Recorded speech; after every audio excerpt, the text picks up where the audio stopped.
Welcome to another episode of Spiritual and Ambitious. I'm your host, Whitney McNeill, and today we're going to be talking about who you were in a past life. Now, I can't tell you, you will have to talk to your spirit guides and go on that journey.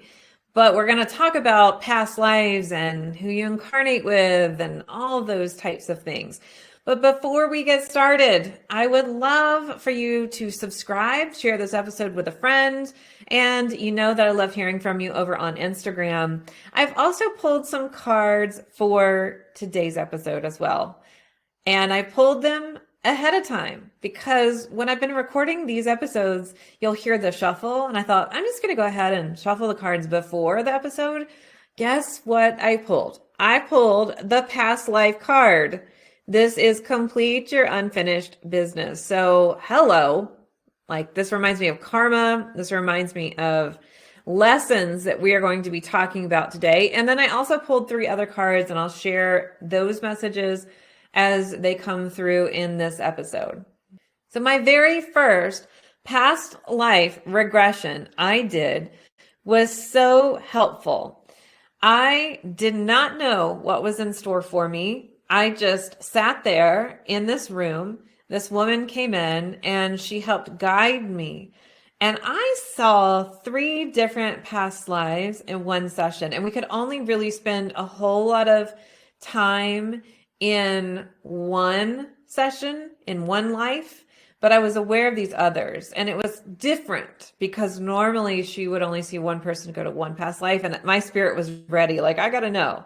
So the first past life I remember going to was I was living in a cave, so the cave dwellings, and we have a lot of these out here in the Southwest. So I'm in Arizona, felt really connected to that, but at the time I actually lived on the East Coast. So I thought that was interesting, but I always felt like Arizona was home, which is why I moved my entire family from the direction of my spirit guides over here to Sedona, Arizona.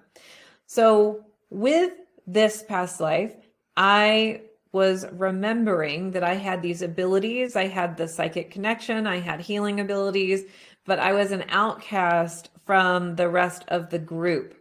And they kind of put me in exile. And I remember learning about that lesson. So because I know that's a past life, this is also a lesson I was struggling with at that time when I was getting the past life regression. What's interesting is that then I moved to Ireland and I remember crying, just wailing, sad.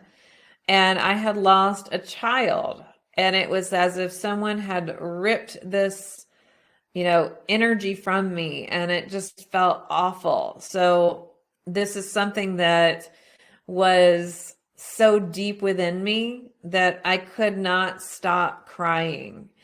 And with this lifetime, I recognized, okay, this is why I didn't want or choose biological children in my current life. But in this session, I also saw something else that was really powerful, and it was a connection that I had with my dad. But what's super weird is that my dad was not my dad in that lifetime. My dad was a partner for me in that lifetime, which gives you like all the creeps, right? But knowing that we incarnate with people in different times, in different roles to learn different things.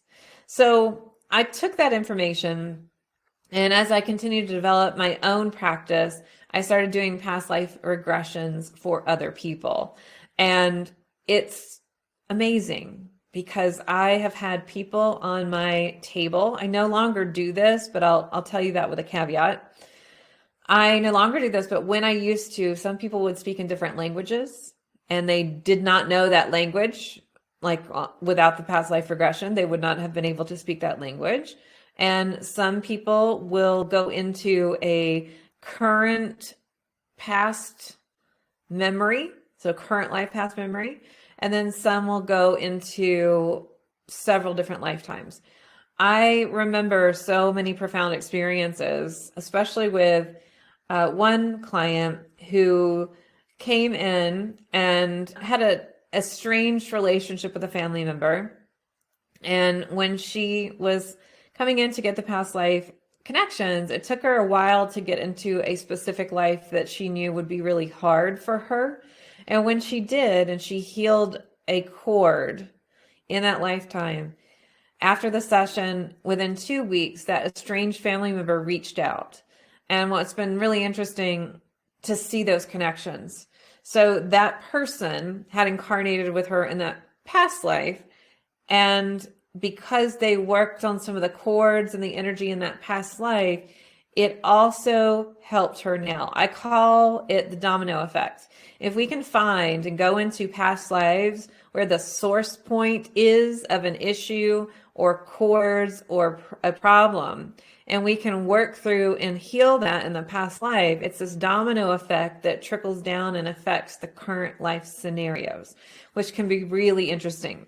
Now, I had mentioned that I used to do these sessions on the phone and in person. I no longer do those, but what I have done is professionally recorded a 90-minute past life experience. And the only way you can get this is if you pay in full for my program for intuitive languages. You'll get my past life journey bonus, where you can listen to this over and over, remove cords, help healing. And I'll drop the link to my program for intuitive languages in the show notes over at messengerofspirit.com/4INTL. So I'll put that in the show notes.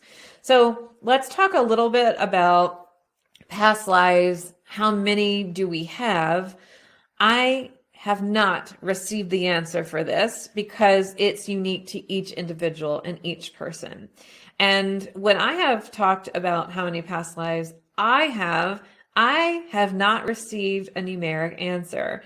It's almost as if it does not matter, Whitney. That is not part of the focus here.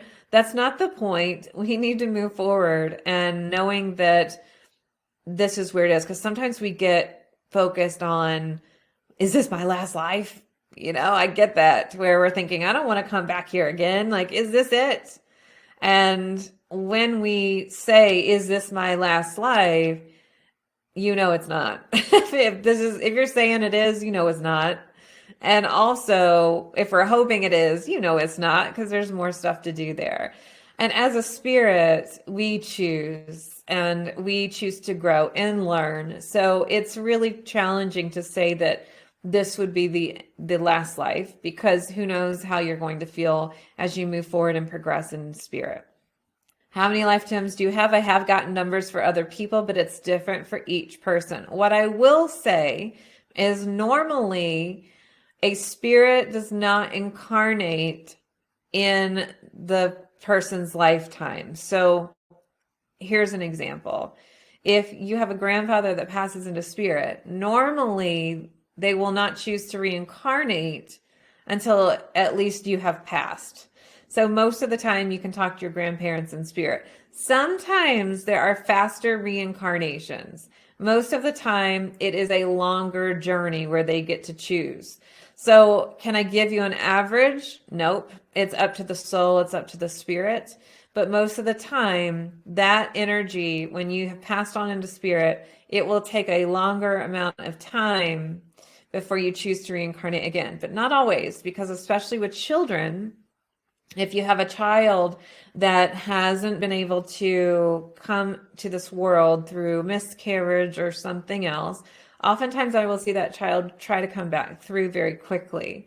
And sometimes this happens in other capacities as well, but most of the time it's children will try to incarnate faster. And not all. Some are just, I just wanted to have this experience, or I needed to come in and help my mom have this experience for whatever reason. But that would be, let's say, an exception to the rule. Now, animals in spirit, I've seen them reincarnate faster if they choose to. And animals are a little bit different. I'll talk about animals in an upcoming episode. So let's move on to incarnations. We choose when to incarnate. I truly believe that we choose our families and who we incarnate with. Most of the time, our family members, we will have had past lives with. And some of those people we've had past lives with, We still have cords. We still haven't healed certain lessons. We have contracts with one another to heal these things. While some family members we do choose to incarnate with are friends, like helpful sidekicks. They're like, hey, I'm on this journey with you. So it depends on the roles. And if you haven't healed certain things with one another, you will continue to reincarnate with this person in different roles in different ways until you work your stuff out. So let's say that you were horrible to somebody, centuries ago, right? And you will continue to incarnate with this person most of the time to help work that out. So perhaps you have to trade lives where it balances out the karma, and then you're both trying to still work on some things as you're moving and flowing. So this is another reason why some people feel really connected to some people in their family, and they do not feel connected to some people in their family. Of course, this isn't taking into an account how the person is acting and interacting and behaving in this lifetime. I'm just talking about the actual connection to a person. Now, sometimes with people, we feel like, I know you, but it's not always like a good I know you. So use your intuition and talk to your spirit guides about, do I need to interact with this person, create a friendship or connection or relationship? Or is this place where we don't need to do this anymore? We've already been around together. I don't need to do this. This happens a lot with romantic relationships where somebody will come in and you get to choose, do I want to have the same experience with you or not? Or perhaps you're able to heal some things too. So karma factors into play where you're balancing out the energy, but also when there is a wounding, when there is something that's an imbalance, we create cords. And I'm going to talk about cords when we come back after this quick break. This episode is sponsored by my free Spirit Guide Masterclass. Inside, you'll learn the 5 C's of Spirit Guide communication, your role with your Spirit Guides, 2 proven effective strategies to stop second guessing yourself and your intuition, and the single most important step to understand your intuitive guidance, along with 4 ways to perceive your spiritual intuitive messages.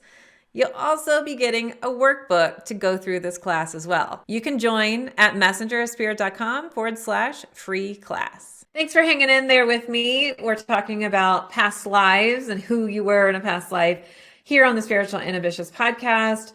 And let's talk about cords. Cords develop when there's an imbalance. When I have done past life regressions before for people and walked them through an experience, there's an option to remove cords. And some people will not remove the cord because they think it's healthy. Any cord that's there is stemming from an imbalance, an unhealthy connection. We do not need cords. So if you could think about our energy, and I have my fists up together. So if you're watching YouTube, you can see me. And if you're listening in the podcast app, just imagine I've got 2 fists together.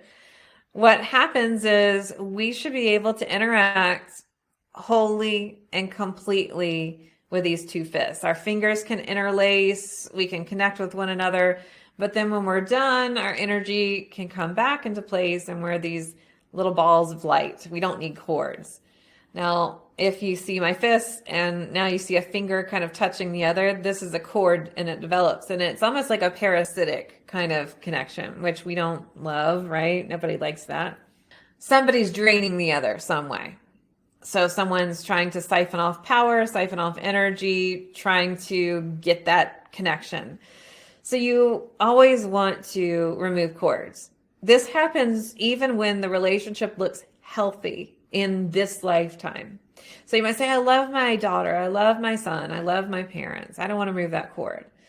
Removing the cord doesn't mean you will not have a connection with them. It means that you will remove that unhealthy connection with them and that you can still operate, but you should be able to operate in your own energy capacity without utilizing somebody else's energy or without somebody else utilizing your energy. So you can be just you. That's something that's really important. And that's what I love in my past life journey experience bonus for 4 intuitive languages, where when you are journeying and you're visiting past lives, you will see somebody. And when you see somebody in a past life, you'll recognize their spirit. When you recognize their spirit, you can ask, who are you in my current lifetime? And sometimes this person does not exist in the current lifetime, and sometimes it does. And then you can go through some steps to remove the cords, which is really important. And it doesn't mean that those cords will be removed right away. This is something that you can set your intention towards as you are healing. So really, the ultimate goal here is to balance out the karma and also balance out and remove the cords. Now, people can incarnate, and I've referred to people before as someone that you have karma with, or a soulmate. Soulmates are lighter connections, they're friendlier connections with people, kind of like a sidekick, a spiritual sidekick. And this can be a friend, it can be a family member. And then you can have a twin flame relationship as well, which I'm going to talk about in an upcoming episode, so I don't want to get too far into it. But those relationships can be quite challenging, but also can be quite beneficial as well. So recognize that when you come into this lifetime, you're choosing your scenario, and you're also here to heal, which is really important. So you choose your family. And then as you are here, you get to choose again. So you choose your family, who you're born into, who help raise you when you're younger. But as you move into adulthood, you get to choose your friends who become family as well. So you get to choose. So we have these differences, and who you were in a past life can dictate the lessons that you're learning now. Oftentimes I see people here, their purpose is to really get in touch with their light, get in touch with who they are, get in touch with their energy, but are afraid to talk about their spiritual abilities, talk about their intuition, talk about their healing abilities, because they were shunned, shamed in a past life. For me, I was exiled in a previous lifetime. For you, that might be really hard. What I want you to hear is that you chose to reincarnate again for the same lesson, and you haven't learned it yet. So you tried in a previous lifetime to access your abilities, and maybe you even used your abilities. This day and age, you're here again to use your abilities, and know that you're in a new lifetime, and that what happened in the previous isn't necessarily going to happen in this lifetime. So you're being called for a reason. You're listening to this podcast for a reason, and knowing that you most likely already have those abilities that you had in a previous lifetime. They're just dormant. They're lying dormant in your energy now. And maybe you've unlocked a little bit of them, but it's time to unlock them even more. The more that you pay attention, bring awareness, the more that you feel into who you are, and that you know that you have this knowing, you know you're being led to a specific topic of healing, a topic of intuition, a topic of spirit guides for a reason. This is your time to shine. So I hope that you take my free Spirit Guide Masterclass, messengerspirit.com/class. And I hope that you join my program so that you can get this special past life journey bonus. I want to share some messages here with you. The first card I have here is the Protector Guide. And I really like this card for today because this is an old ancient time. And you can see the old ancient times, and this might take you back to a past life. So it could be in that medieval time or something else. And this is really, it's time to set boundaries with someone. So what I would encourage you to do, because the first card that came out here was the past lives, complete your unfinished business. There's somebody in your life right now that perhaps you're ignoring that you need to finish that unfinished business with. And your higher self knows your life path and all the past lives you've been in. So if you need a little extra help as to exploring your past lives, call in your higher self. Your higher self says you're listening to this for a reason. Your purpose is calling. You have done this in a previous lifetime before. You just need for it to come through and unlock. And if you want my help with that, I hope to see you inside the program. The last card is the Angels card, and we've seen this already this month. You are supported. Divine intervention is at play. So these are the cards here as we're talking about past lives. And you're here in March listening. So we also have Sunday episodes only in March for the energy of the week. Make sure to check those out. Tell me what you think of this podcast over on Instagram. I'd love for you to drop me a 5-star review. And I will be back with a brand new episode every Wednesday. Until then, here's to staying spiritual and ambitious.